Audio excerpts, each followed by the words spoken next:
Right ఇక మరోవైపు ఢిల్లీలో ప్రధాని మోడీ బీజేపీ కార్యాలయానికి చేరుకున్నారు. లైవ్ ద్వారా చూద్దాం.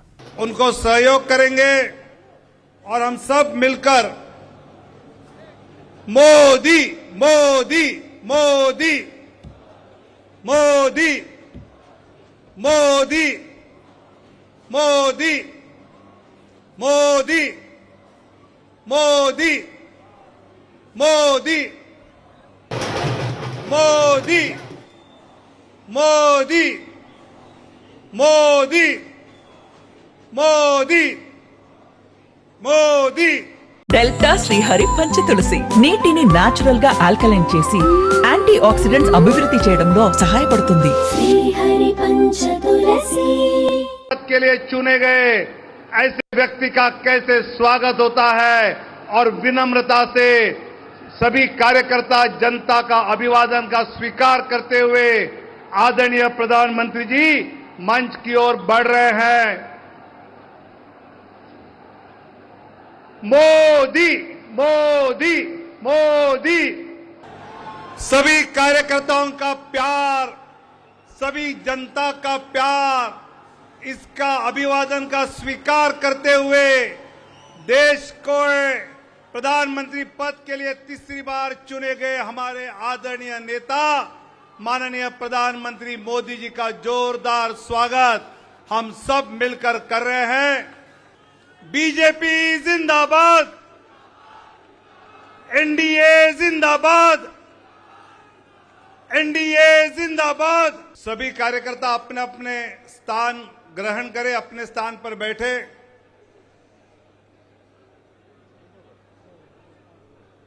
आदरणीय रक्षा मंत्री माननीय राजनाथ सिंह जी भी भारी वोटों से फिर एक बार सांसद चुने गए हैं.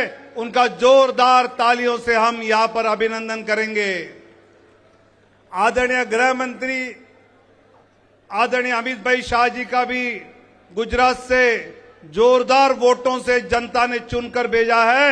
हम भी जोरदार तालियों से उनका अभिनंदन करेंगे.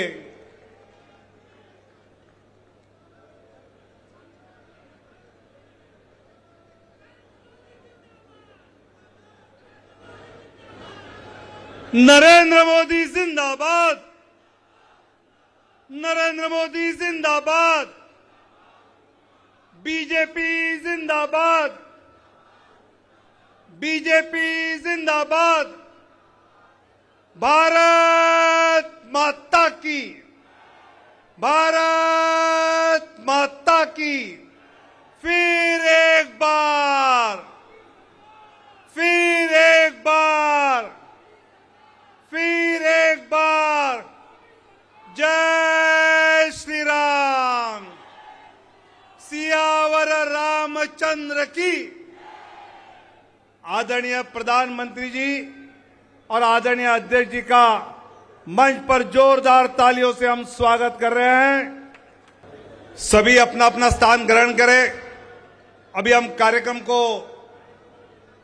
शुरू करने जा रहे हैं. अपने राष्ट्रीय अध्यक्ष आदरणीय जगत प्रकाश नड्डा जी, जिनके मार्गदर्शन में ये चुनाव हमने सभी देश भर के कार्यकर्ताओं ने लड़ा, ऐसे आदरणीय नड्डा जी को मैं नम्र अनुरोध करता हूं कि वो अपना उद्बोधन यहां हम सब के समक्ष रखे. आदरणीय नड्डा जी.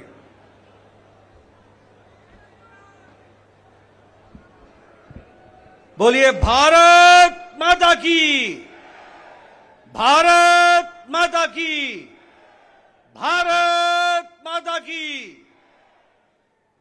आज के इस विजय उत्सव पर मंच पर उपस्थित हम सबके बहुत ही प्रिय और देश के यशस्वी प्रधानमंत्री सम्माननीय श्री नरेंद्र मोदी जी,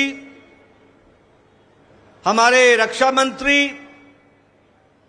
आदरणीय राजनाथ सिंह जी, हमारे गृह मंत्री श्री अमित भाई शाह जी और यहां उपस्थित इतनी बड़ी संख्या में इस विजय उत्सव में आए हुए हमारे सभी समर्थक कार्यकर्ता बंधु, मीडिया के मेरे साथी, प्रिंट मीडिया और इलेक्ट्रॉनिक मीडिया के मेरे साथी और देश भर से टेलीविजन के माध्यम से जुड़े हुए हमारे करोड़ों कार्यकर्ता और भारत की यशस्वी जनता, आज ये बहुत ही खुशी का विषय है कि आज इस धन्यवाद मोदी जी को देने के लिए और विजय उत्सव मनाने के लिए इतनी बड़ी संख्या में उत्साह के साथ आए हुए हैं कार्यकर्ता। आप सब लोगों की तरफ से और भारतीय जनता पार्टी के लाखों कार्यकर्ताओं की ओर से सबसे पहले इस कार्यक्रम में मैं आदरणीय प्रधानमंत्री मोदी जी का हार्दिक अभिनंदन करता हूं, स्वागत करता हूं।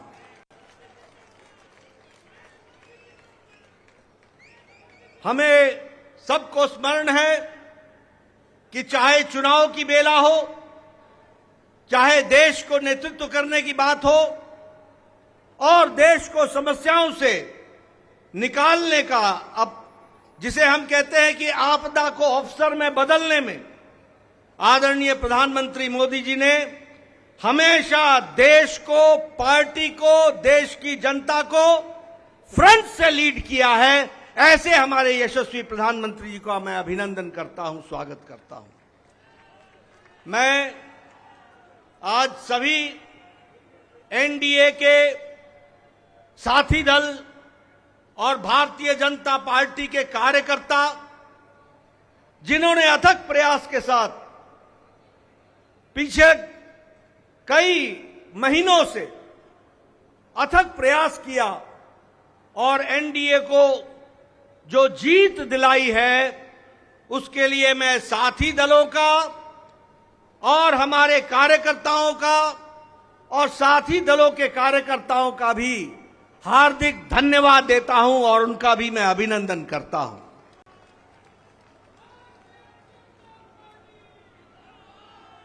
मैं भारतीय जनता पार्टी की ओर से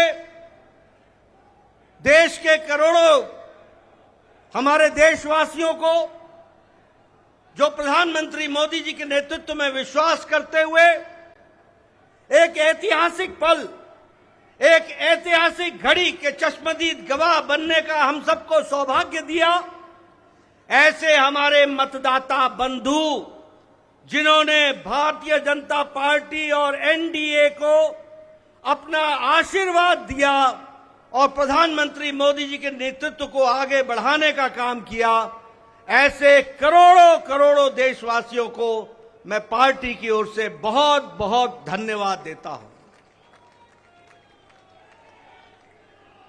हम जानते हैं देश ने एक नई करवट राजनीति में ली और एक नया इतिहास रचा है 2014 के पश्चात।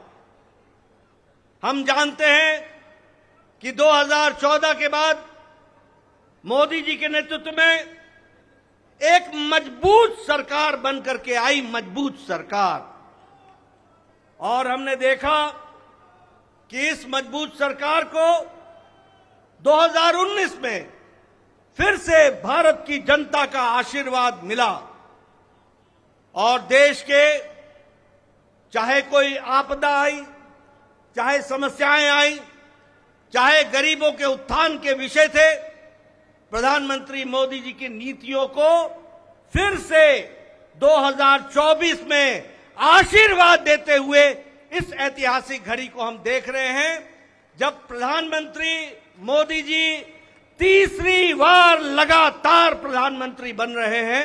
इस बात को भी हमने देखा, ये भी हम इसके अभी हम साक्षी। एनडीए का गठन के पश्चात ये कोई भी गठबंधन पहली बार भारत के राजनीति में तीसरी बार लगातार प्रधानमंत्री मोदी जी के नेतृत्व में सरकार बनाने जा रही है और हम सब लोग खुशनसीब हैं कि हम उस ऐतिहासिक घड़ी के पल के चश्मदीद गवाह भी होंगे और साथ ही साथ उस पल को हम सब लोगों को देखने का सौभाग्य मिल रहा है। मैं यहां यह भी बताना चाहता हूं कि जो लोग देश हित के लिए काम करते हैं उन्हें चुनौतियां भी आती हैं और उन चुनौतियों को बखूबी लड़ करके देश प्रथम, देश को आगे बढ़ाना है, देश को आगे ले जाना है, इस कार्य के लिए आगे बढ़ते हैं। लेकिन कुछ लोग जिनके लिए खुद का स्वार्थ महत्वपूर्ण होता है और खुद के स्वार्थ के लिए स्वार्थपूर्ण गठबंधन करते हैं और स्वार्थपूर्ण तरीके से लोक लुभावने वायदे करके सरकार के नजदीक आना चाहते हैं, जहां ऐसे लोगों को देश की जनता सबक सिखाती है, वहीं इनका इकोसिस्टम जो देश के विकास के दृष्टि से जुड़ी हुई चीजें हैं उसको नकार देता है। बड़े बड़े राजनीतिक घटनाओं को दुनिया के सामने, देश के सामने उसको गलत तरीके से रखने का प्रयास करता है। हम बंगाल में 3 सीटों से बढ़कर के 77 सीट हो जाती हैं, उसकी चर्चा नहीं होती, कह देते हैं हम हार गए, भूल जाते हैं कि हमारे मत प्रतिशत कितने गुना बढ़े। और आज ही उड़ीसा में विशुद्ध पहली बार भारतीय जनता पार्टी की सरकार बन रही है, मोदी जी के नेतृत्व में। विशुद्ध भारतीय जनता पार्टी की सरकार मोदी जी के नेतृत्व में और उनके कुशल नेतृत्व के कारण वहां बन रही है। लेकिन कुछ लोग 30-40 सीटें जीत ले तो धूम मचाने लग जाते हैं और वो भूल जाते हैं कि देश किस तरीके से मोदी जी के साथ खड़ा है। इस बात को भी हमको ध्यान में रखना चाहिए। मैं आज के दिन प्रधानमंत्री जी को इस बात के लिए भी धन्यवाद देना चाहता हूं कि आपके नेतृत्व में नॉर्थ ईस्ट में हमने एक एक प्रदेश में अपना झंडा, एनडीए का झंडा गाड़ा। और आज मुझे खुशी होती है आपके साथ ये चर्चा करते हुए कि अरुणाचल प्रदेश में लगातार मोदी जी के नेतृत्व में तीसरी बार हमारी सरकार बन रही है, तीसरी बार सरकार। उड़ीसा में हमने 80 सीटें जीती हैं, 40% हमारा मत प्रतिशत रहा है और उसी तरीके से लोकसभा में भी एक तरफा फैसला लोगों ने भारतीय जनता पार्टी और एनडीए के पक्ष में दिया है। मैं आपके साथ इस बात की भी चर्चा करना चाहता हूं कि आंध्र प्रदेश में हमारे अलायंस पार्टनर के साथ वहां भी एनडीए की सरकार बन रही है। इस तरीके से परिवर्तन हुआ है। मित्रों, केरल में भारतीय जनता पार्टी ने अपना खाता खोला है, जहां हम कहीं दूर दूर तक नहीं दिखते थे, दूर दूर तक नहीं दिखते थे, उस केरल में कमल खिला है और वहां भी एनडीए की उपस्थिति हो गई है। इसको भी हमको ध्यान में रखना चाहिए। हमारे वोट शेयर बढ़े हैं, हमारे प्रदेशों में वोट का शेयर भी बढ़ा है। और इसके साथ साथ मैं एक बात और कहना चाहता हूं, 2014 में यह बहुत ही ऐतिहासिक घटना घटी थी कि एक गरीब मां का बेटा भारत का प्रधानमंत्री बने थे और वो भारत की गुर्बत और भारत के अंदर रहने वाले गरीब लोगों की दुख उसको उन्होंने आत्मसात किया था। वो जानते थे गरीबी क्या है, वो जानते थे कि गरीबों का नेतृत्व करने की क्या आवश्यकता है, वह जानते थे कि देश को किस तरीके से आगे बढ़ाना है। और मुझे याद है कि 2014 में जब एनडीए की सरकार बनी तो आपने उस समय कहा था, मेरी सरकार गांव को, गरीब को, वंचित को, पीड़ित को, शोषित को, दलित को, महिला को, युवा को किसान को समर्पित रहेगी और उनके विकास के लिए हम काम करेंगे। आज हम गौरव के साथ कह सकते हैं कि आज आयुष्मान भारत में 50 करोड़ लोगों को दुनिया का सबसे बड़ा हेल्थ कवरेज मिल रहा है और उनकी चिंता हुई है तो आदरणीय प्रधानमंत्री मोदी जी के नेतृत्व में हुई है। और आगे 30 में इस देश का कोई भी नागरिक जो 70 साल से ऊपर का होगा उसको भी आयुष्मान भारत का कार्यक्रम से जोड़ा जाएगा। इस बात को हमको ध्यान रखना। उसी तरीके से चाहे बहनों को गैस का चूल्हा पहुंचाना हो, गैस का सिलेंडर पहुंचाना हो, हर घर नल, हर घर जल, इसकी व्यवस्था करनी हो, हमारे भाइयों को बहनों को बैंक से जोड़ना हो, ये सारे काम प्रधानमंत्री मोदी जी के नेतृत्व में हुई और गरीब की चिंता की गई, गरीब की चिंता की गई। मैं यहां यह भी कहना चाहूंगा कि जब प्रधानमंत्री जी ने 2014 में बागडोर संभाली थी तो भारत की अर्थव्यवस्था लड़खड़ा रही थी। भारत की अर्थव्यवस्था के साथ साथ बैंकिंग व्यवस्था ये बिल्कुल लड़खड़ाई हुई थी, एक तरीके से ढह गई थी। और भारत देश की अर्थव्यवस्था के साथ साथ बैंकिंग व्यवस्था जब लड़खड़ाई तो दुनिया में भी हमारी अर्थव्यवस्था की ताकत कम हुई। लेकिन प्रधानमंत्री मोदी जी के नेतृत्व में बैंकिंग व्यवस्था को मजबूती दी गई, अर्थव्यवस्था को मजबूती दी गई और बैंकिंग व्यवस्था के बारे में दुनिया ने भी सराहा कि आज भारत एक मजबूत बैंकिंग सिस्टम के साथ खड़ा है।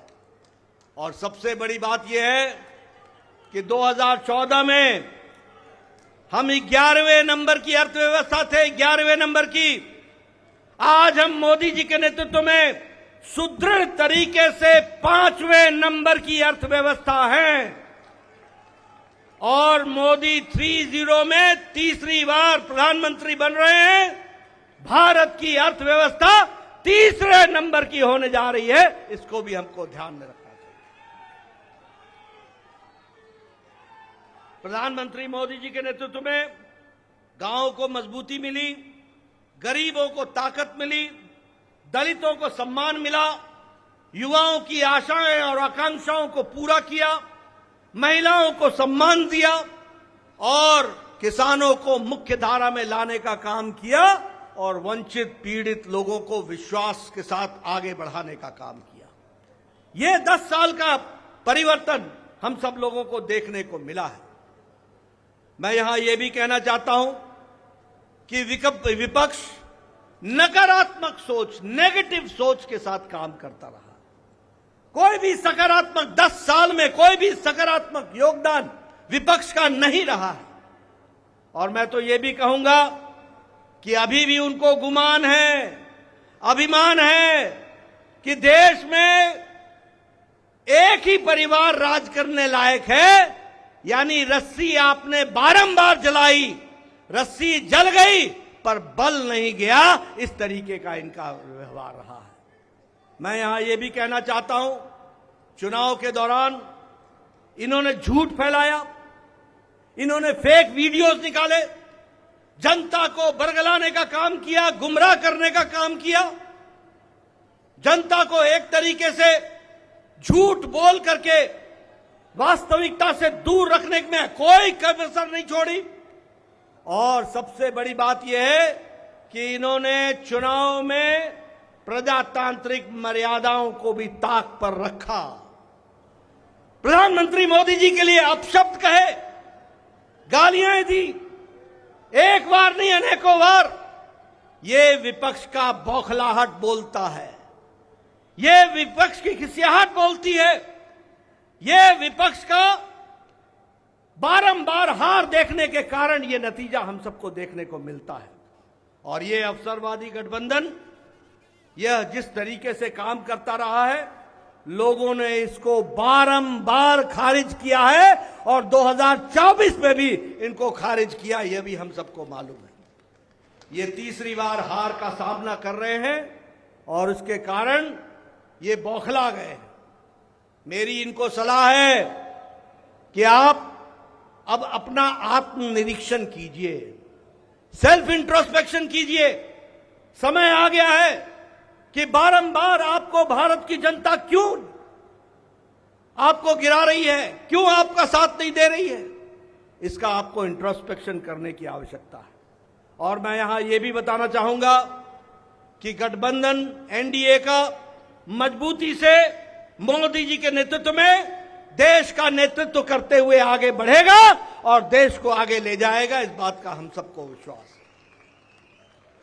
मैं यहां प्रधानमंत्री मोदी जी और आपके बीच में ज्यादा समय नहीं रहूंगा, लेकिन प्रधानमंत्री जी आपको मैं विश्वास दिलाना चाहता हूं कि एनडीए का एक एक कार्यकर्ता, हमारी पार्टी का एक एक कार्यकर्ता, जो आप हर पल, हर घड़ी, हर दिन, हर महीने, हर वर्ष पूरी ताकत के साथ देश की सेवा में जुटे हैं, मैं आपको विश्वास दिलाता हूं कि आपके नेतृत्व में एनडीए का एक एक कार्यकर्ता भारत को सामर्थ्यवान बनाने के लिए, सक्षम बनाने के लिए, आत्मनिर्भर बनाने के लिए, समृद्ध बनाने के लिए कोई कसर नहीं छोड़ेगा और आपके नेतृत्व में उसको हम सपना को पूरा करेंगे और हम विकसित भारत की ओर आगे बढ़ेंगे। मैं